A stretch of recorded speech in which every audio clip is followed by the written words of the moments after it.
시간인데 지난 시간에는 무엇을 자랑할 것인지, 우리의 자랑거리가 무엇인지 각자 자랑이 있는데, 그 당시에는 3대 최고로 여기는 것들이 있었어요. 로마 정치와 헬라 철학과 유대 종교를 가장 우상시하고 가장 으뜸으로 여겼어요.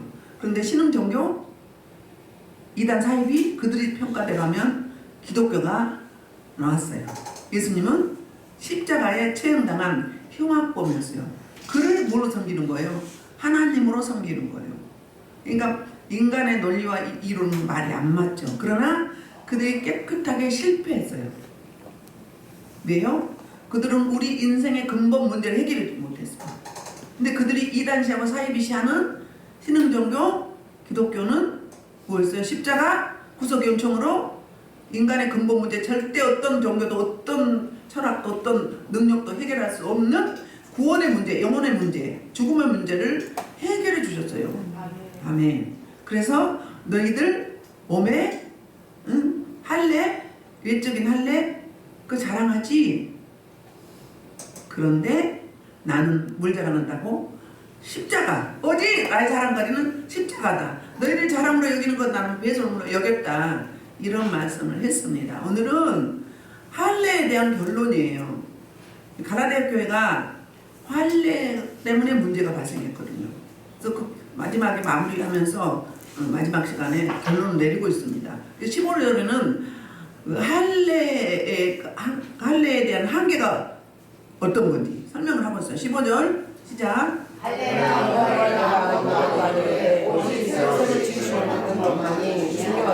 아멘. 그러니까 할례 받은 자나 할례 받지 않은 자나 아무 상관이 없다는 거예요. 그들은 아주 무엇이었어요. 할례는 누가 받았어요? 유대인이 받았고, 그 다음에 누가 받았어요? 아브라함의 후손이 받았어요. 그러니까 족보를 따졌고요. 또 어느 족속이다? 유대 족속이었거든요. 유다 예루살렘. 그러니까 택함받은 선민 이스라엘이라고 생각을 했는데, 그런데 실체가 왔어요. 믿음이 왔어요. 구약은 그림자라고 그랬어요. 율법은 구약이죠. 그러니까 율법의 핵심이 할례예요. 근데 그 할례가 이제는 사형선고를, 그러니까 사형선고라기보다는 뭐예요? 시효, 유효 기간이 끝났어요. 뭐가 오므로? 실체, 예수 그리스도. 복음, 예수 그리스도. 믿음이 오므로 말미암아서 그거는 이제 아무 소용이 없는 거예요. 그 말을 여기서 하는 거예요. 다만 뭐가 있다고 그래요? 여기에 진짜 중요한 것은 뭐라는 거예요? 15절 새로 지으심을 받는 것만이 중요하다는 거예요. 진짜 핵심은 실체에 와서는 새로 지음이 뭐예요? 요건 그대로 있죠. 근데 니고데모가 물었잖아요. 거듭남이 뭐냐고. 그랬더니 영으로 다시 태어난다는 이야기잖아요. 영으로. 니고데모는 이론적으로 논리적으로 엄마 뱃속에 우리가 다시 들어가서 태어나야 됩니까? 이렇게 물었지만 성령에 의해서 거듭남이라고 얘기했어요. 그러니까 뭐가 중요한가? 자랑할 게 뭐라? 새 사람이라는 거예요. 새로운 피조물. 그게 고린도후서 5장 16절부터 18절에 이렇게 이야기하고 있어. 16절 18절. 자, 그러므로 우리가 이제 어떤 사람도 육신을 따라 알지 아니하노라. 그리고 우리가 벌써 육신을 알았으나 이제부터는 그와 같이 알지 아니하노라. 사도 바울의 고백이 뭐예요? 처음에는 육신으로 알았어요. 육신을 알 때는 뭐예요? 이단 개수, 신성 모독하는 자, 그리고 아주 흉악범, 육신으로는. 근데 어떻게 된 거예요? 이제부터는 그같이 아니하다는 건 거듭났다 그 말이에요.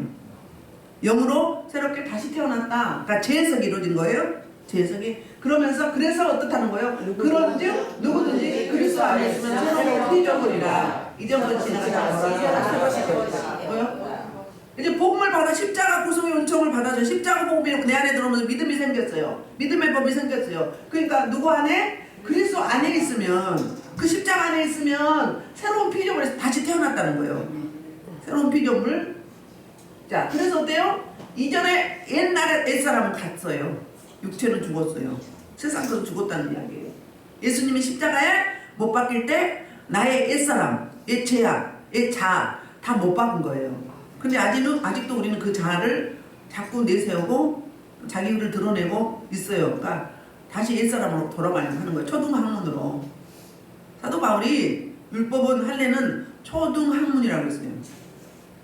그러면 복음 뭐예요? 고등학문이에요. 우월한 비교가 안 된, 비교 불가, 대체 불가, 응? 복음만이 생명이고 우리를 변화할 수 있고 거듭날 수 있다. 그래서 새로워지니까 그러니까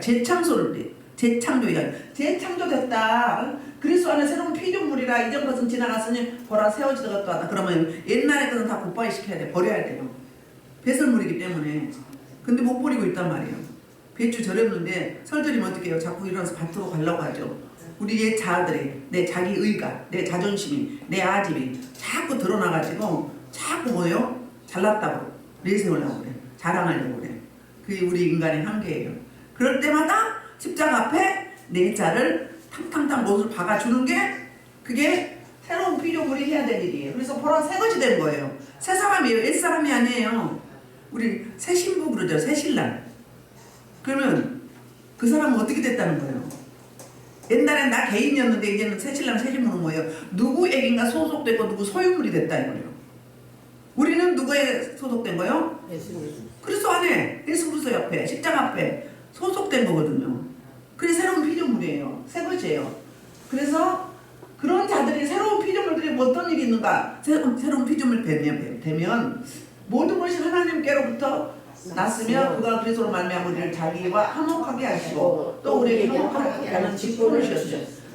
우리가 거듭났어. 거듭난 사람에게는 새로운 직분, 직임을 주는데 그게 뭐라고요? 하나님과 우리 사이가 원수였는데 십자가로 말미암아서 화목하게 됐어요. 예수 그리스도가 중보자가 되셔서 속죄 제물로 가셨잖아요. 대속 제물로.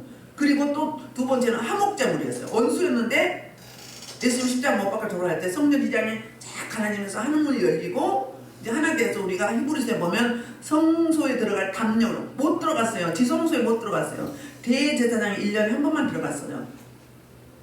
그런데 이제는 하나님과 나 사이 1대1로 만나질 수 있는 거예요. 그러니까 우리가 예수 이름으로 기도하잖아요. 예수 이름으로는 뭐든지 할 수 있는 거예요. 아멘. 그 이야기를 이렇게 하는 거예요. 그럼 어떻게 해요?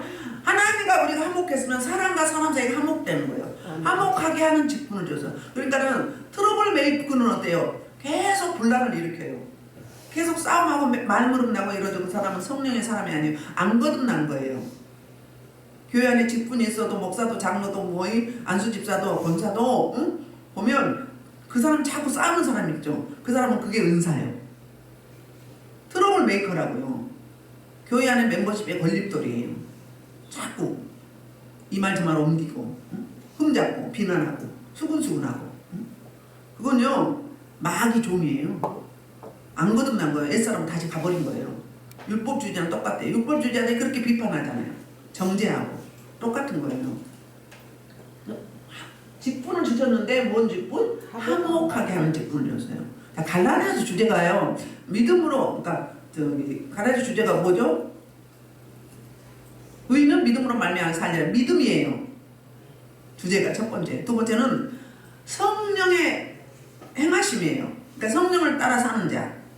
성령이 이끌림 받은 자. 새로운 피조물. 두 번째 주제예요. 세 번째 주제는 자유함이에요. 그런 자들은 자유합니다.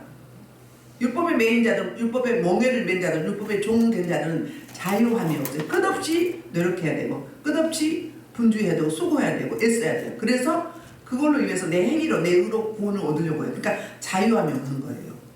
극명하게 되돌리려요. 복음과 율법의 차이점이 그거란 말이에요. 율법은 계속 뭐예요? 판단하고 정죄하고 응? 재판하고 심판하고 내가 하나님에 대해서. 그런데 복음은 십자가 그리스도 안에서 십자가 복음 안에서 진정한 자유함이에요. 그래서 갈라디아서는 자유의 대헌장이라고 그러거든요. 세 번째 주제가 자유함이에요. 복음주의자들은 자유함인 거예요. 율법주의자들은 부자유함. 딱 극명하게 갈라지죠. 그렇단 말이에요. 그래서 이렇게 새롭게 거듭난 새로운 피조물들은 화목하게 하는 직분을 주셨는데 그게 뭘로 나타나요? 저기 갈라디아서 5장 22절 23절을 보면 성령의 9가지 열매가 나타나요. 그 열매가 하나님과 나 사이, 나와 이웃 사이, 나와 나 사이에 응? 화목이 이루어지는데 뭐죠? 성령의 9가지 열매가 있는데 성령이 이끌림 받을 때 열매가 나타나는 거죠. 우리 행위로 나타나는 게 아니에요. 충만히 사로잡히면 나타나는 내적 표징이에요. 그게 성령의 9가지 열매. 사랑, 희락, 화평, 오래 참음, 자비, 양선, 성선, 온유, 절제. 아멘. 새로 지음받은 자, 새로운 피조물은 이런 열매가 맺히게 됩니다. 아멘. 그러니까 저절로 내 안에서, 왜 얄밉고 꼴보기 싫은데 불쌍하게 외치잖아요. 누구 마음이 온 거예요? 주님의 마음이 온 거예요. 내 안에 지금 그분이 와 계시기 때문에 그분의 속성이 나오게 됐어요. 그러니까 충만한가 안 충만한 거는 차이점이 확연하게 드러날 수 있어요. 영혼을 사랑하는가 안 사랑한가, 다 귀찮게 여기는가, 뭘 하든지 막 짜증내는 거 억지로 하는가, 아니면 할 수 있으면 시켜주침에 쓰임 받음에 감사히 하는 이 차이점이 육의 사람인지 영의 사람인지 옛 사람인지 새 사람인지 분명하게 대조리고 있는 거예요. 자원하는 심령이 되는 거예요. 자유함이에요. 뭐에 얽매이지 않고 자기를 드러내지 않고 나는 죽고 예수로 사는 거. 로마서 9장 7절에도 7장 9절인가요? 그런 말씀 하죠. 7장 9절에서도 전에는 율법을 내가 깨닫지 못했는데 이제 깨닫고 난 다음에 내가 뭐예요? 그 계명으로 말면 내가 죄에 대해서 죽었다고 그래요. 옛사람은 죽었다. 깨닫는 데서 끝나는 게 아니라 그것이 성취되는 열매로 나타나는 거예요. 그런 말씀을 하고 있습니다. 16절에는 갈라디아서 핵심 요약을 이야기해보여요. 평화의 축도를 이야기하는데요. 볼게요. 시작. 무릇 이 규례를 행하는 자에게 하나님의 이스라엘에게 평강과 긍휼이 있을지어다. 아멘. 자, 무릇 이 규례가 뭐죠? 십자가 복음이에요. 구약의 율법이 아니라 이제는 새로운 피조물 됐으니까 뭐예요? 복음으로 믿음의 법을 적용하는 거예요. 믿음이 왔단 말이에요. 실체가 왔어요. 그러니까 이미 할례 율법은 시효가 끝났어요. 기간이 있다고. 유효기간이 끝나버렸다고. 실체인 복음이 왔기 때문에, 믿음이 왔기 때문에 그 말을 이렇게 하고 있습니다. 그러면서 뭐예요? 그러면 어떻게 돼요? 규례를 행한 복음은 뭐예요? 저절로 되어지는 거예요. 내가 하는 게 아니라 하나님의 은혜가 성령이 내 안에 오셔서 저절로 되어진다니까요. 사랑스럽고 예쁘고 기특하고 감사하고 찬양하고 뭐라고 해야 돼? 자유함, 그야말로 자유함. 진정한 샬롬, 진정한 평화. 뭐가 있는 자에게? 그 복음을 지키고 따르는 자에게. 아멘. 그러니까 복음 안에 얼굴이 하나님의 백성들은 환해요. 빛나요. 예뻐요. 사랑스러워. 순해 보여요. 뭐라고 억세 보이지가 않아. 어쩜 눌리면 억세 보여요. 드세 보이고. 그러니까 강하고 담대한 거하고 억센 건 달라요. 세상 기준으로 다른 말을 하면 그냥 깡패 같다. 리얼한 말로. 이 조폭 같다. 오용대. 저 먹을 쓰는. 그래 보이는데 그랬던 사람도 어떻게 보인다고요? 부드러워 보이고 온유해 보이고 사랑스러워 보이고. 누가 왔기 때문에? 은혜가 왔어요. 성령 하나님이 우리 안에 내주하시고 임만을 하고 계시거든요. 그러니 그분의 속성이 나타날 수밖에 없잖아요. 그냥 짜증내고 막 인상 찌푸리고 오만 세상 지금 다지고 있어. 그럼 아직 새로 피조물이에요? 아니에요? 아니에요. 아직도 옛사람이에요. 아직도 율법 안에 있는 거거든요. 확연하게 드러나고 있어요. 성령의 사람과 율법의 사람. 언어가 다르고 행동이 다르고 미소가 달라. 표정이 달라요. 칼라도 달라요. 피부 때까지 다르다고요. 뼈도 다릅니다. 은혜의 사람 뼈도 부들부들해요. 피부도 부들부들해요. 어둠이 잡혀있으면 피부도 빳빳해요. 옹벽 같고요. 빼빠 같아요. 빼빠. 딱딱하면 지문이 달죠? 빼빠 같아요. 이런 피부도. 뼈도 그래요. 그래서 구원받은 하나님의 백성들은 육신의 장막을 벗을 때 시체가 부들부들해요. 그리고 잠자는 것 같고 웃어요. 신부 같아요. 예수 신부로 가거든요. 그런데 아닌 사람들은 어때요? 무서워. 칼라도 총 천연색이고 막 눈도 막 못 감고 막 겁이 나가지고 막 이러고 막 그러고 있어. 시체가. 그래서 막 눈도 감겨주고 하잖아요. 확연하게 드러납니다. 그야말로 복음 안에 자유함인 줄 믿습니다. 그런 자들에게 뭐가 온다고요? 평화의 복음이 오는데, 복이 오는데 어때요? 16절 하반절에 이스라엘에게 평강과 긍휼이 있을지어다. 그러니까 복음, 십자가 복음을 가지고 있는 믿음의 법을 따르는 자들은 믿음의 원자들에게는 뭐가 온다고요? 평강이, 전적인 샬롬, 전적인 샬롬이 오고요. 그 다음에 긍휼은 뭐예요? 불쌍히 하나님의 뿌리를 불쌍히 여기실 뿐만 아니라 우리 모든 필요까지 채워주시는, 우리 이급함을 다 해결해 주시는 그런 긍휼함의 은혜를 우리는 받아 누릴 수 있다는 거예요. 그러니까 특권 받은 자들이에요. 특권 받은 자들이 누리는 복이에요. 자, 할례를 자랑시 하는 사람들 이거 없어요. 없다고요. 왜요? 뭘로 구원받으라고 했어요? 자기 행위로 구원받으라고 했어요. 할례로 구원받는다고 여겼어요. 자기 행위는 뭐예요? 내가 열심히 노력해야 돼, 열심히 수고해야 되고 애써야 되고 시간 들이고 몸 들이고 물질 들이고 다 드려야 돼. 그렇게 해서 자기 의를 통해서 구원받는다고 여긴 거예요. 그럼 뭔 자유함이 있고 뭔 평강이 있고 뭔 평화가 있고 뭔 살람이 있겠어요? 심리적으로 그런 사람들은 뭐예요? 복음에 아주 미안해요. 그러니까 희미하다 그 말이에요. 희미하다. 있으나 희미하다. 교회 안에. 교회 안에 그러니까 심리적 장애인이에요. 다른 말로 하면 자기 자랑, 자꾸 자기의, 자기 스펙, 내 소유물 이거 자랑하면 뭐라고요? 현대판 할례주의자라고 지난 시간에 해서 현대판 할례주의자, 아직도 율법주의자 그 말하고 똑같은 이야기를 하고 있거든요. 그러니까는 사도 바울은 이 갈라디아 교회 그리고 또 유대주의자들, 율법주의자들 그들을 신랄하게 비판하고 고발하는 게 이 갈라디아서 내용이에요. 아주 낱낱이 파헤치잖아요. 그래서 이제 17절에는 사도 바울이 고백이 나오는데, 사도 바울 고백입니다. 17절 이후로는 누구든지 나를 괴롭게 하지 말라. 내가 내 몸에 예수의 흔적을 지니고 있노라 그랬어요. 누구든지 나를 괴롭게 하지 말라. 그럼 어때요? 뭐 때문에 그런 거예요? 너 사도가 아니야. 네가 어떻게 해서 사도야? 그리고 왜 할례를 거부하는데 수없는 율법주의자, 유대주의자들이 이방인들이 그런 게 아니었어요. 내 동족, 내 민족이 그랬다는 거예요. 어때? 가짜라고. 아니라고. 그러니까 유사복음, 그들이 유사복음인데 그건 복음도 아니지. 사도 바울한테 이단이라고, 가짜라고 너무너무 괴롭혔어요. 그러니까 더 이상 괴롭히지 말라 이 말이에요.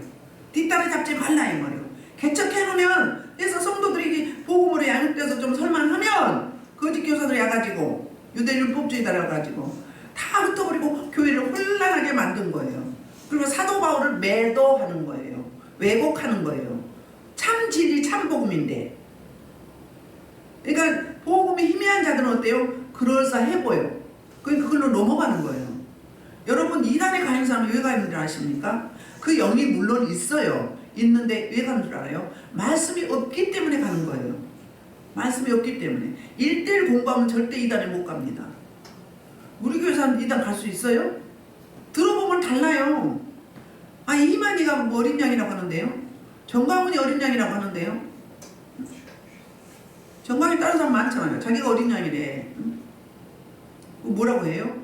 하나님 자격 없으면 내려와요. 나와 바꾸게. 하나님 너 까불면 죽어 이래. 그것도 공개적으로. 근데 그를 추종하는 기독교가 얼마나 많은 줄 아십니까? 들어보면 알아. 누가 참 진리예요? 예수 그리스도 그것만이에요. 십자가뿐이에요. 근데 자기를 우월하시고 자기하고 자기 아들이 그렇다고. 응? 찬송가도 바꿔가지고 그냥 이만희 찬양을 그렇게 하고. 뭐 하나님의 교회 6월절 응? 제대로 지키지도 않으면서 6월절만 지키네. 그럼 뭐야? 안식년도 지키고 다 지켜야지. 신년도 지키고 안 지키잖아요. 그러면서 6월절 지켜야 되는데 어머니 하나님은 성별이 어딨어. 그냥 통칭해서 부르기 쉽게 아버지로 통일한 거지. 어머니가 어딨어. 영이신데. 우리 천국 가면요 남녀 성별 구분이 없어요. 다 똑같아요. 남자라고 할 수 없고 여자라고 할 수 없어. 거기 가면 새로운 변화체예요. 근데 거기에 수많은 목사님도 머리를 드밀어요. 그리고 보니까 뭐 무릎 꿇고 손 들고 하니까 또 무릎 꿇고 손 들더만 목사님들이. 사람 많이 동원 못 해왔다고. 사람을 많이 동원해야 되는데 이거 맞아요? 누구한테 머리 숙여야 돼요? 누구한테 버리셔야 돼요? 영광 받으실 분은 누구예요? 하나님 아버지 한 분뿐이에요. 예수 그리스도 한 분뿐이에요. 근데 어떻게 사람한테 그래? 여러분 목사님한테도 그렇게 하면 안 돼요. 이단은 누가 만들어? 밑에 사람들이 만드는 거예요. 그 전도관에 누구예요? 박태선님 능력이 있다고 병을 고치고 막 죽은 자를 살리고 이러니까 밑에 사람들이 그 은혜 그 능력 받겠다고 어땠다고요? 박태선이 세수하고 발 씻은 물 다 마셨대요. 에라이 쪼다. 그래 그거 받았어요? 다 주셨다고요. 저와 여러분 다 주셨어요. 어떤 목사님이 또 개척교회 목사님한테 이상래 목사한테 예언을 좀 배우라고 그랬대. 뭘 배우기는 내 안에 쓰레기가 제거돼야 나오지. 이미 나 있는데. 여러분 성령이 9가지 뭐 20가지 다 있어요. 여러분 없는 게 없어. 순서대로 나올 뿐이에요. 근데 왜 안 나와요? 내 안에 가짜가 처리 안 되기 때문에 쓰레기 옛사람이 옛자아가 아담의 범죄부터 선조 열조들의 나의 우상숭배 응? 이 제약들이 여기가 꽉 차있기 때문에 이거 처리 안 되기 때문에 안 나오는 거예요. 처리돼봐 저절로 나오지. 뭘 배우기는. 물론 기름 부으시면 갈 수가 있어요. 그렇지만 근본적으로 주셨어요. 근데 그거 뭐 받겠다 그 능력 받겠다 그 머리 조아리는 거잖아요. 그거는 새로운 우상숭배예요. 새로운 우상숭배. 어떻게 난 말씀이 이렇게 나가? 사람 그렇게 섬기면 안 돼요.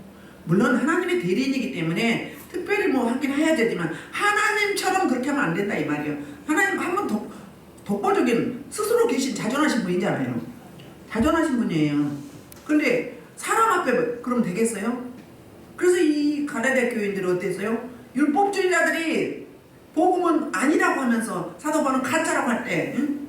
사도 바울을 이상하게 여기고 사도 바울을 통해서 복음을 받아들였고 설립하고 응? 구원받은 인생들이 사도 바울을 무시하고 거부했어요. 갈라디아 뿐이에요. 고린도 교회는 안 그랬어요? 사도행전 가봐요. 응? 그러니까는 가는 곳곳마다 뭐 때문에 내 집안에 뭐가 있다 원수가 있다고 했죠. 내 집안에 원수가 있다고 했어요. 가장 협조하고 도와줘야 할 누가? 내 집안에 가까운 응? 다른 말하면 동역자들이 원수인 거예요. 왜? 함께 아름다운 하모니를 못 이루면 그렇게 되는 거예요. 불협화음이 되는 거예요. 서로. 응? 그렇게 되면 분란이 일어나 교회가 쪼개져요. 그리고 하나님의 나라가 그냥 응? 다 흩어지게 돼 있어요. 하나님 영광 못 받아요. 그러니까 교회 안에 응? 마지막 때 내가 올 때 믿음 있는 데를 보겠느냐 그랬잖아요. 그게 뭐예요? 제대로 참 진리 안에 거하는 자가 환난의 때에는 많지 않다는 거예요. 찾아보기가 힘들다는 거예요. 진짜 복음을 참 진리를 고수하고 있는 자들이 왜? 세상에서 이미 다 타협을 해버린 거예요. 살기 힘드니까. 복음을 유사복음으로 바꿔버린 거예요. 참 진리를. 그러니까 우리가 지금부터 말씀으로 무장되지 아니하면 말씀과 기도로 경건생활 거듭나지 않으면 무장하지 않으면 금방 넘어가게 돼 있어요. 환난 때 내 가족 살리려면 어떻게 하겠어요? 하나님과 바꿔치기 할 수밖에 없는 거죠. 그렇지 않겠어요? 하나님의 은혜와 사랑이 희미하면 그렇게 돼 있다고요. 우리는 확고부당하게 복음 안에 참 진리 안에 꽉 붙잡고 있어야 돼요. 그게 말씀의 틀이에요. 기존이에요. 기둥이에요. 뼈예요. 기초예요. 말씀이 기초되어 있으면 그러면 흔들리지 않고 요동하지 않아요. 말씀이 그거 아닌데 금방 그 영이 깨어있으면 영이 달라요. 달라서 서로 부딪힘이 서로 부딪혀요. 속성이 다르기 때문에. 그러니까 우리는 첫째는 기준이 말씀이고요. 두 번째는 우리의 오감을 통해서 알 수 있어요. 오감을 통해서 하나님이 잘 분별하라고 오감을 주셨어요. 그걸 활용하시면 돼요. 근데 갑자기 활용하려면 되나요? 매일 훈련이 되고 단련이 되고 다듬어져서 하나님과 나 사이가 소통이 잘 되고 이루어지면 사람과도 되면서 분별할 수 있게 되는 거예요. 그리고 불편해요. 불편하다고요. 왜? 하나님의 속성이 아니기 때문에 참 진리가 아니기 때문에 그런 거예요. 그 분별 잘 하셔야 돼요. 마지막 때는 분별 잘못하기 때문에 뭐한테 가요? 계시록 보면은 거짓 사도 뭐한테 적그리스도한테 따라가는 거예요. 하는 행위는 똑같아. 행위만 보지 마시라고. 만약에 은사자들이 능력을 행한다 그러면 그 사람의 언행심사와 삶을 보시면 돼요. 삶이 비슷해야 돼요. 삶이. 그래서 사역자들은 자기 삶으로 사역을 해야 된다고 그러잖아요. 삶이 불일치가 있다 그러면 그건 가짜인 거예요. 왜? 내가 적용하지 못하면서 성도들한테 어떻게 적용하라고 말할 수 있느냐 이 말이에요. 내가 겪어보고 삶으로 하는 건데. 그래서 체험신앙인 거예요. 먼저 선자들이 겪고 나서 그 생명을 예수 제자를 만들어가면서 훈련하고 단련하는 거잖아요. 이 원리예요. 이 17절에 뭐라고 했어요? 지금 우리 17절 읽었죠? 나를 괴롭히게 하지 말라 그 말이었어요. 그만 괴롭혀라. 그러면서 내가 내 몸에 뭐가 있다? 예수의 흔적을 지니고 있다. 여기 소유격 있죠? 누구 소유예요? 예수의 흔적이에요. 내가 세상에서 일하다가 저는 풀베다가 이런 데 흉이 좀 많거든요. 돌에다 막 이렇게 부딪혀서 이거는 예수의 흔적이에요? 우리 아버지 흔적이요. 응? 예수의 흔적은 뭐예요? 복음을 전하다가 여러 가지 환난과 고난과 박해와 핍박 가운데 입은 상처나 흔적들을 말하는 거예요. 자, 이 원문에 보면 흔적은 스티그마예요. 스티그마는 직역하면 낙인이거든요. 우리 문신하죠.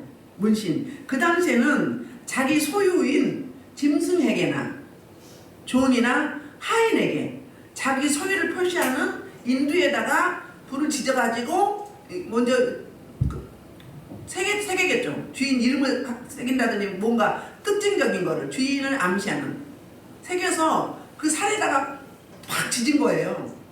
지지면 어떻게 돼요? 이건 지워질 수 없는 거예요. 죽을 때까지 영원히 가지고 가야 되는 거예요. 그래서 우리 그 출애굽 공부할 때 10계명 공부할 때 도둑질 하지 말라. 남의 짐승이 막 여기저기 집을 나가서 헤매고 다녀. 근데 누구의 소유인지 안 되잖아요. 뭐 때문에? 이것 때문에. 응? 스티그마, 흔적 때문에 안다는 거예요. 자기 소유물로 표시를 해놓은 거예요. 아멘. 우리 다른 말로 하면은 계시록에 저기 인받은 14만 4천 명 성령으로 인받은 거죠. 근데 666 받은 짐승의표를 받은 자는 뭐예요? 악령으로 받은 자죠. 그러니까 하나님이 자기 소유를 표시를 하셔요. 표시를. 그러니까 하나님에서 택함 받은지 안 받은 사람인지 보여요. 안 믿는 사람도 지금은 예수 안 믿지만 보여요. 하나님의 택한 자. 그러면 그들이 사명도 보여요. 안 믿어도 앞으로 예수 믿으면 이렇게 하나님 쓰실 거다. 사명도 보인다고요. 근데 하나님이 아닌 약한 세력도 자기 소유 표시를 한다고요. 하는데 계시록만 하면 666. 제가 경험한 거는 흑진주 여기에 딱 박아놨어요. 근데 그냥 힘 안 주고 손만 이렇게만 해도 막 펄떡펄떡 뛰고 자지러져요. 뭐 하는 거예요? 성령의 불로 심판하는 거예요. 성령의 불로 심판 이거만 손만 대도 막 떼곡떼곡 굴고 어쩔 줄 몰라요. 빠지고 나면 어떻게 된다? 짐승의 표가 빠지고 나면 어떻게 된다? 아무 있지 않아요. 바꿔주는 거예요. 그걸 우리가 할 수 있어요. 통모자를 통해서. 그러라고 먼저 선자들을 세우는 거예요. 그러니까 성경 주시는 거 말씀에 다 짝이 있어요. 다 연결이 돼요. 이 흔적을 남긴다? 내 소유를 표시하는 거거든요. 그래서 사도 바울은 얼마나 환난과 고난 고통이 많았어요. 사도행전 14장 19절에 보면은 죽였어요. 돌로 쳐 죽였어요. 볼게요. 이런 환난을 겪었어요. 유대인들이 안디옥과 이고니온에서 우리를 충동하니 그들이 돌로 바울을 쳐서 죽은 줄로 알고 시내로 끌어냅니다. 아멘. 이렇게 누가 그랬어요? 유대인들이 내 동족이 마땅히 오실 메시아 대망에서 메시아가 왔으면 받아들여야 되는데 자기 의가 너무 강하다 보니까 하나님의 메시지 음성을 못 들고 하나님과 소통이 안 되고 자기 의로 충만해 있는 자기가 하나님이 되는 거예요. 그래갖고 하나님의 대적자가 돼요. 누가 그랬어요? 사도 바울이 거듭나기 전에 사울로서 그랬잖아요. 믿는 자들 잡아 죽이고 그리고 감옥에 가두는 게 충성하는 걸로 알고 있어요. 근데 사도행전 9장에서 다메섹 도상에서 이제 믿음을 지키기 위해서 회의로 이민 간자들을 찾아가는 거예요. 잡아들이기 위해서. 사도들은 공회에 공문을 받아가지고. 근데 하나님이 계속 기다리다가 때가 차니까 어때요? 사오라 사오라 부르시는 거예요. 그래서 꿇어 엎드리면서 주여 니시오이까 빛이 너무 강하니까 엎드렸어요. 주여 니시니까. 다른 사람은 안 들려. 누구만 들었어요? 사울만 들었어요. 하나님이 그를 쓰시기 위해서 하나님의 때 시간대가 되니까 그에게 찾아오신 거예요. 구원하신 주님이. 그러면서 뭐라고요? 나는 네가 박해하는 예수라고 그래요. 그러니까 내가 가장 충성하고 내가 하나님 앞에 할 수 있는 헌신이라고 내가 마땅히 감당해야 할 사명이라고 했는데 그게 뭐였다고? 하나님의 대접자 역할을 했다고. 우리도 잘 돌아봐야 돼요. 겉으로는 내가 예배하고 겉으로는 충성하고 헌신한 것 같지만 내 행위가 내 믿음의 행위가 나도 나를 어찌하든 내가 하나님의 나를 방해하고 사회가 걸림돌이 되고 예배 성공자가 되지 못하도록 가로막는다면 바로 사울하고 옛날에 사울하고 똑같은 데예요. 하나님의 대적자인 거예요. 잘 돌아보셔야 돼요. 우리는요 영적 존재이기 때문에 잘 몰라요. 나는 내 이성은 안 그런데 내 영이 그러고 있는 거예요. 그럼 내가 뭐가 충만하다? 내 자신이 충만하다.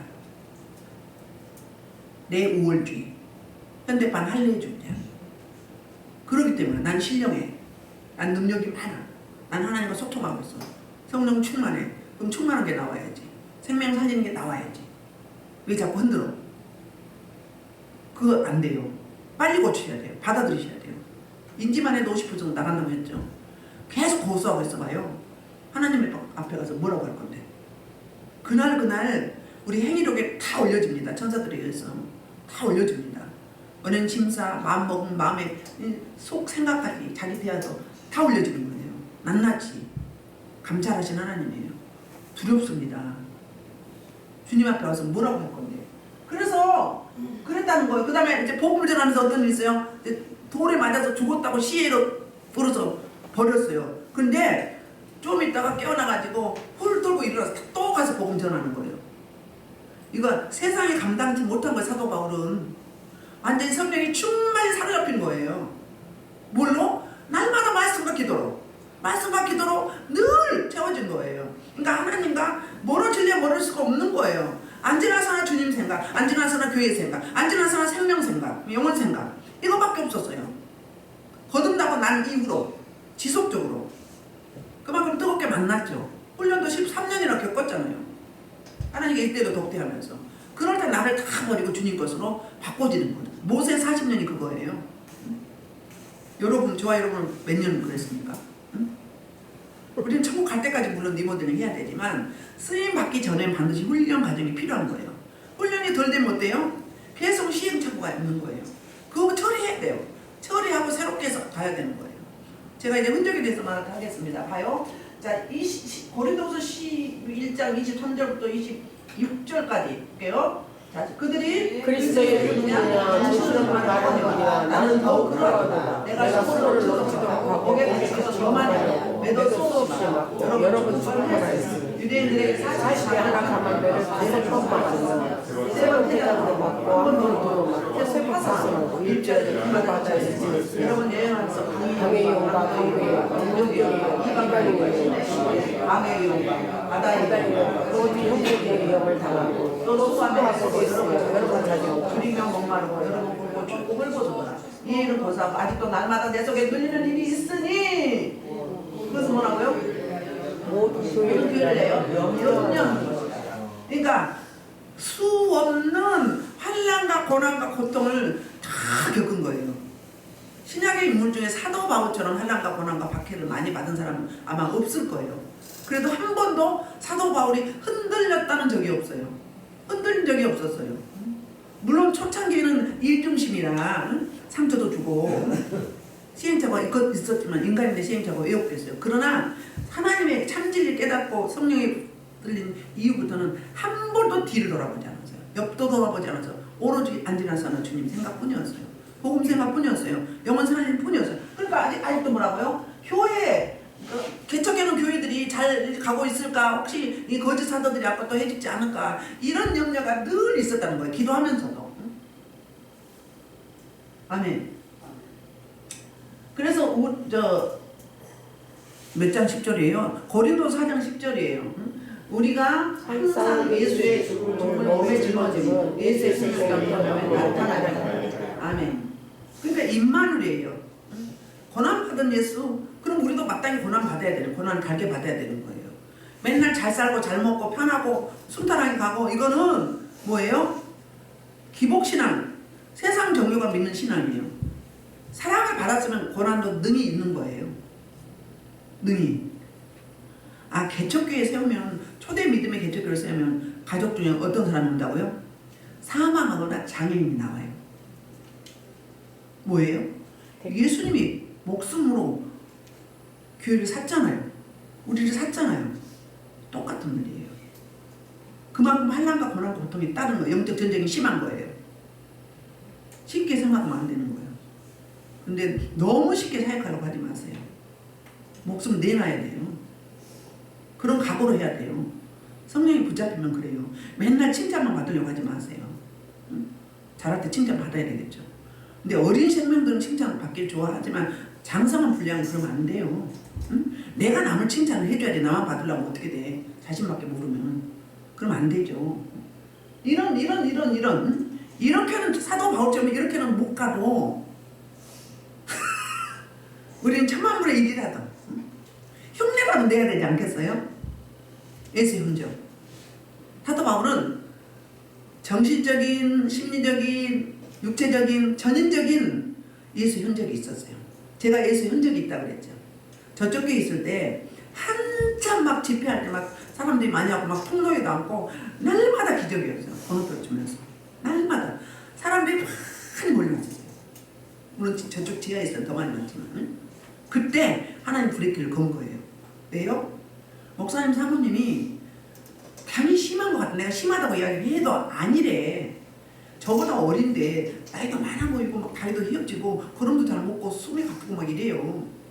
이빨도 막 빠지고 막 엉성하니 그래. 그러니까 충만한 얼굴이 아니에요. 목사님 덜한데 사모님이 그래요.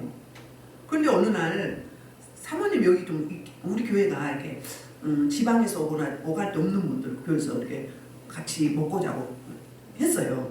근데 그 당시에는 술은 어떤 사람들?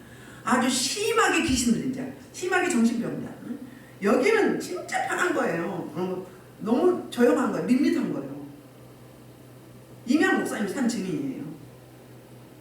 그래서 그런데 조건이 있다고 그랬어요. 그 조건이 목사님 여기 가족이 여기 같이 계셔야 된다. 우리가 한두 명이 아닌데 그때 우리가 8명이 그 공간에서 64평인데 같이 살았었어요. 8명이. 오갈 데 없는 분, 지방에 있는 분, 뭐 환자들 와가지고 같이 사는데 그분이 당이 심한데 아니라고 그래. 근데 같이 있으면서 같이 있겠다고 했는데 그날 해질 때 되니까 가는 거예요. 아들들 밥 해줘준다고. 그게 무슨 소리냐. 여기 지키시라고. 우리 못 돌아온다고. 근데 갔어요. 근데 금식을 하겠대요. 그래서 금식을 했어. 금식을 했는데 이제 첫째 하고 둘째 날 됐는데 목사님이 오셨어요. 너무너무 예쁜 거예요. 금식하니까. 응? 처녀 같다고 했어요. 목사님 하는 말이 평가가. 자기 아내가 새 신부 같다고. 지금 이제 거듭나고 있는 중이에요. 근데 그분이 군대 귀신이 들렸어요. 군대 귀신이. 그래갖고 이게 들리니까, 귀가 들리니까 영이 열린 거잖아요. 말씀으로 채운다는데 말씀을 안 채우고 귀신들은 자꾸 뭐예요? 참소예요. 참소해. 너 옛날에 어떤 남자하고 바람피고 누가 바람피고 누가 바람피고 뭐 함부로 굴렸지 하고 그러니까 너 지옥 천국 못 가고 너 지옥 가 자꾸 참소하는 거예요. 그런 거 어때요? 죄책감이 있는 거예요. 죄책감이 있는 건 이거는 성령 안에 있는 거 아닙니다. 주님이 이미 다 내가 회개하고 자복하고 토설하면 주님한테 전가시키면 주님이 가지고 이제 나는 새로운 인물로 새롭게 태어난 거잖아요. 그런데 자꾸 차로 뛰어들고 여기 뛰어드는 거예요. 막 죽으려고 자살하려고. 그러니까 여기다 둔 거예요. 그랬는데 군대가 나가려면 어떻게 해요? 치고 나갈 거 아니에요. 치고 나가요. 그래갖고는 앞으로 배가 그래서 내가 전화를 했어요. 내가 기도했더니 이쪽이 잘못된 것 같다고 그래요. 복막이랑. 그래서 이제 전화를 했어요. 남편 목사님한테. 이렇게 배가 아프다고 하니 응? 아무래도 병원 가봐야 되겠다. 하나님 병원 가라 간다. 그래. 그런데 참겠냐고 그러니까 참을 것 같다고 하니까 그냥 있은 거야. 아무래도 이상해. 새벽 내내 또 전화했어. 아무래도 가자. 그랬더니 아이 기다려보자 이래. 그래갖고 이제 안 되겠지. 그냥 택시 타고 아침 되니까 갔어요. 그날 집회해야 되는데. 갔는데 병원 갔더니 병원에서 뭐라고 하더라. 당이 800이요. 당이 800. 그러니 사람이 그 모양이었지. 그러니까 천공이 일어난 거예요. 장이 구멍이 뚫어진 거예요. 그래서 수술을 했어요. 수술을 했는데 그 다음 한 이틀 지나니까 또 다른 데가 터지고 다른 데가 터지고 이렇게 터지는 거예요. 뭐예요? 영적인 거예요? 육적인 거예요? 뭐예요? 영적인 거. 영적으로 치고 나가는 거예요. 군대 귀신이. 예수님이 요단 동편에 귀신 들린 자가 어땠어요? 거품을 뺐다. 어땠어요? 무덤에서 막 자기 몸을 막 하고 막 이 새살을 막 끊어버리고 막 이 누가 어떻게 감당이 안 돼? 예수님이 고쳤잖아요. 고쳤더니 뭐라고 했어요? 그 군대 너 누구냐 그랬더니 군대니 난 군대니 그랬잖아요. 근데 어디로 보내달라고 부탁하죠? 돼지떼에 보내달라고. 돼지떼가 2,000마리가 죽었잖아요. 군대 귀신 나갈 때 치고 나간다고요. 성경에도 그랬잖아요. 변화상상 내려올 때 아들이 자꾸 거푸는 거 쓰러져. 불에도 들어가 물에도 들어간다고 했잖아요. 그때 어떻게 해요? 치고 나갈 때 어떻게 해요? 치고 나갈 때 어떻게 해요? 쓰러져서 기절에 거품을 제가 죽었다 그러잖아요. 그게 치고 나간 거예요.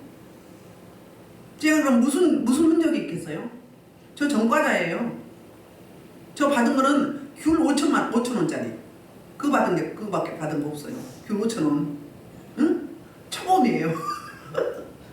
폭행범으로 장파를 냈다고. 제가 파열시킴이 아니잖아요. 그렇죠? 그리고 집회문에 나왔어요. 예수의 흔적이라고요. 여러분 주님을 위해서 예수의 흔적이 있습니까? 그러면 다른 사람도 이 사역 멈춥니다. 그때 다 적었어요. 다 적고 6개월 금식하고 새롭게 했어요. 사람들이 막 몰려오는데 하나님 브레이크 건 거예요. 사람들이 막 많이 오니까 우쭐하고 교만할까. 날마다 죽은 자가 살아나고 막 기적이 나타나니까. 그럼 교만할 수 있잖아요. 그럴까봐 딱 멈추신 거예요. 하나님이 막 지방도 10만가 구매해달라 막 이러고 막 예약해놓고 그랬는데 다 멈췄어요. 멈추고 6개월 동안 고스톱하고 다시 새롭게 했어요. 그럼 다른 남자 목사는 이거 무서워서 못합니다. 안 해요. 또 어떤 일이 있을까봐. 그뿐이에요? 안산 큰 동산교회 왔는데 누가 데려왔어요. 근데 막 그것도 군대를 물리쳤어. 그랬는데 어디 가지 말고 지금 병원에서 큰 수술했으니 집에서 쉬면서 말씀 묵상하고 기도하고 집에 가라고 그러는데 갈매살을 간 거예요. 깨끗이 치워놓으니까 소재해놓으니까 누가 들어와? 7귀신이 들어오죠. 그래갖고 뭐 실렁실렁하고 뭐 이랬다고. 그래갖고 가족들이 이의제기하고 200만 원도 물어줬어. 예? 뭔 짓이요 이거? 병 고쳐주고. 응? 멀쩡하고 갔거든요. 여러분 기름 부시 강하고 이럴 때는 집에 가셔서 통화 많이 하지 마시고 말씀으로 채워줘야 돼요. 그러니까 관리가 더 중요한 거예요. 병 고치는 게 중요한 게 아니라 관리가 더 중요해요. 조심하셔요. 한참 영이 열어지면서 그럴 때는. 그리스도 흔적이에요. 그뿐이에요. 병 고치고 좋아서 난리 그거죠. 나중에 엉뚱한 소리예요. 응? 나중에 엉뚱한 소리 한다고요. 예수님이 그랬잖아요. 사도 바울이 그랬잖아요. 진정한 사역자도 이렇게 가는 거예요. 그럼 제가 얼마나 톤이 커요? 그리고 6개월에 다시 사역했어요. 다시 사역했어요. 그래서 조심해 가요? 아니요. 그대로 했어요. 뭐에 잡혀있는 거예요? 제가 내 열심, 내 의에 잡혀있는 거예요? 성령이 잡혀있는 거예요. 제가 남자 목사님들 그런 사역하다가 다 적은 목사님들 수도 없이 봤어요. 그런데 제가 원래 마음이 굉장히 약하고 여리거든요. 뜻이 물론. 그런데 성령이 붙잡히니까 하나님이 하시라는 대로 하나님 책임지겠지. 그리고 했어요. 그런 훈련 과정이 끝나고 나니까 이제는 순한 사람들, 좀 덜한 사람들. 요즘에 그런 사람 별로 없잖아요. 저쪽에서는 맨날 그런 사람이었어요. 맨날 잠도 못 자고, 응? 막 유리창 뛰어넘는다 그러고 막 내 옷만 막 통장에 뭐 들고 나가고 막 밥솥을 집어 던지기로 할까 하나 막 포크니 뭐니 다 창문을 집어 던지고 뛰어내리려고 그러고 안 지키면요 잠깐 어떻게 하면요 사고 나요. 그래서 다 고쳐서 나갔거든요. 이게 진짜 사역의 현장이에요. 이 사역 아무나 못합니다. 제일, 중로동이에요. 중로동. 이명 목사님 다 봐서 알아요. 제가 예수 흔적이 있다 그랬죠. 저 전과자라니까요. 전과자예요. 그분은 그래서 지옥 안 가고 멀쩡해졌어. 멀쩡해졌어요.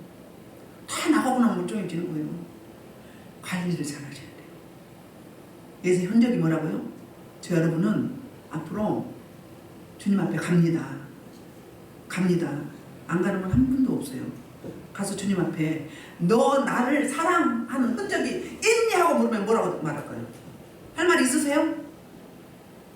내가 주님을 위해서 뭐 하였다고 할 말 있으세요? 주여 유구무원입니다. 할 말이 없습니다. 저는 말랑한 주님을 사랑했습니다. 할 말이 있어야 되는 거예요. 할 말이 있어야 돼요. 우리는 각자 예수의 흔적이 있어야 돼요. 복음 전하면서 이런 일 저런 일 겪을 수 있는 거예요. 우리 집회 때 잠깐 왔던 전도사인데 인천에 사는데 이명 목사님 동기예요. 너 교회를 갈래? 응? 오늘 여기서 죽을래? 응? 그래갖고요 맥주병을 깨뜨리고 옷을 홀랑 벗겨고 몇 바퀴 돌렸어요.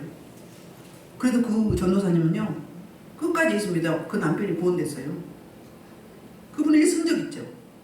수없는 유리 조각이 등판에 끼어가지고 빼냈어요. 저 은혜와 지식교회 다닐 때 어떤 권사님은 남편이 너무 예수 못 믿게 박해하니까 그냥 이혼하고 집을 나왔어요.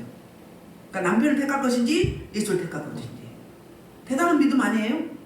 타협하지 않는 믿음. 주님만을 바라보는 믿음. 이게 진정한 십자가 복음이에요.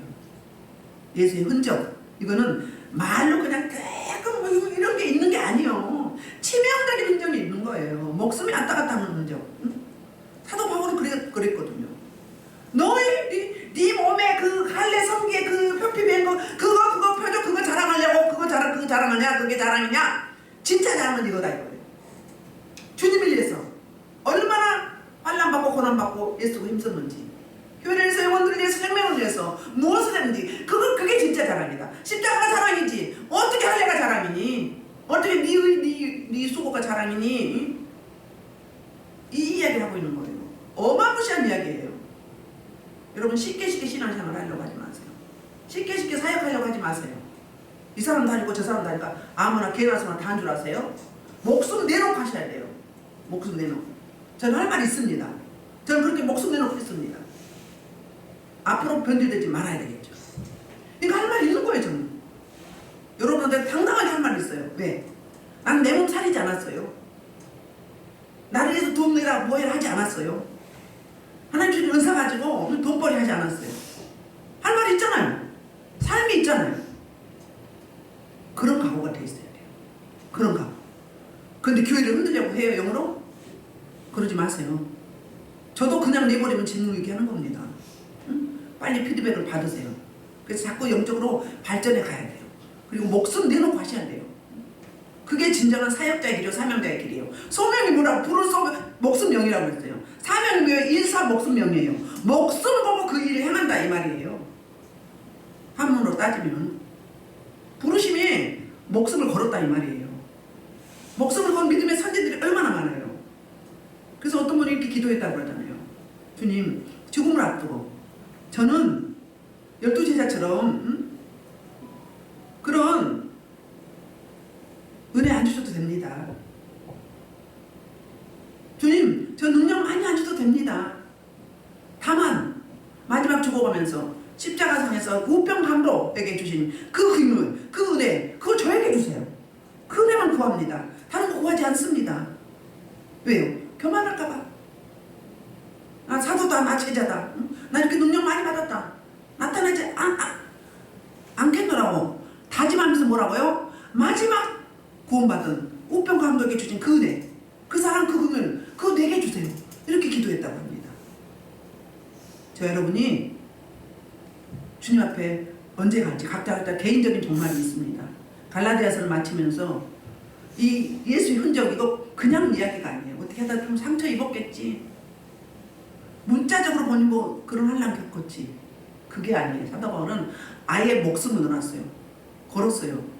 빨리 죽는 게 자기는 좋다고 그랬어요. 그런데 뭐 때문에? 자기가 세운 제자들 교회 내가 있는 게 너에게 유익하기 때문에 응? 있노라. 나는 빨리 주님 옆에 가는 게 응? 난 소원이다 그랬어요. 왜? 살면 살수록 죄만 더 지으니까. 진정한 진리 안에 거하는 자, 예수의 흔적을 가진 자예요. 예수의 흔적을 가진 자. 여러분 각자 주님 앞에 개인적인 종말을 생각하면서 응? 주님 앞에 가면 내가 할 말이 뭐가 있겠는가? 뭐 내놓기 있어야지. 그래놓고 무슨 예수 믿었다고 그래요? 그 예수 뭘로 믿는 거예요? 기복으로 믿는 거예요. 응? 복 받으려고. 그만큼 구원의 영혼의 구원의 큰 복을 그 기적을 받았다면 다른 건 못해도 내 목숨 내놓을 정도는 돼야 된다 이 말이에요. 그런 순교자의 각오가 돼야 돼요. 그게 바로 영혼의 때를 준비하는 자들입니다. 그게 바로. 그래서 16절에는 이런 이야기를 하고 있어요. 이제 은혜의 그 축도를 하는데 형제들아 우리 주 예수 그리스도의 은혜가 너희 심령에 있을지어다. 그 뭐예요? 하나님의 도우심의 은혜, 보살핌의 은혜, 긍휼의 은혜, 평화의 은혜, 살림의 은혜가 너에게 있을지어다 그거예요. 항상 있으라 이렇게 기도하는 거예요. 아멘. 저는 식기도할 때도요. 저와 우리 가족과 우리 하나님 교회와 우리 하나님 교회 출입하는 모든 자들과 시가라 친가라 형제자매 친구들의 이 복이 함께 임하게 해달라고 항상 기도합니다. 식기도할 때. 그럼 뭐예요? 대충 생각하는 거예요.